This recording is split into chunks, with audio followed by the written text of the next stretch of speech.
So hello guys, nanata diri sa atong area no. So tan-awo na to ni karon kung unsa na ang ilahang gitrabaho. Di ba kinsay dili ma excited mo anhi diri taga adlaw oy nga. Najud sila yung mga agi. Hello Johanna. So tara guys, atong tan-awon kung unsa ni ilahang gi-prepare diri sa sulod. Si Kuya naman, atong isa ka foreman, nagpagwapa sa bintana. And then, ang duha diri, nag-prepare para mag-flooring. Diba? Maka-flooring na kasun. So, humana silang finishing diri tanan sa sulod, except sa bintana. Gitarong ni Kuya, no?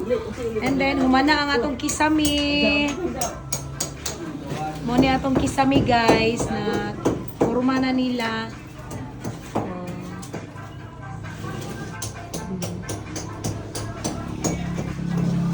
Diri raman ta sa kisaw sa living room magbutang og design no. Ang isa po diri o diniyos gini ang trabaho guys, so siya tingog dingog. Di ba? Oh, limpyo kayog agi.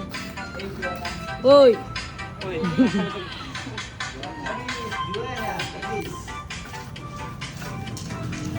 Si Kuya.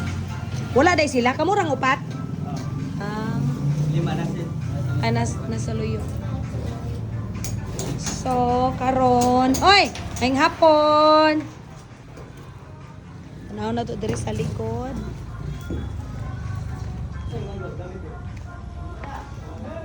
So, excited na ko guys. Kay nag-prepare na sila para mag-flooring. So, tanaw na to. Kani, nice kayo. Limpyo kayo pagka-trabaho, Jud. Skin. Say hi, anak. So, tanaw na to ni diri sa likod. Kay gahapon, nag-flooring sila og tiwas diri sa likod. So, tanaw na to karon kung nahuman na bagyod. So,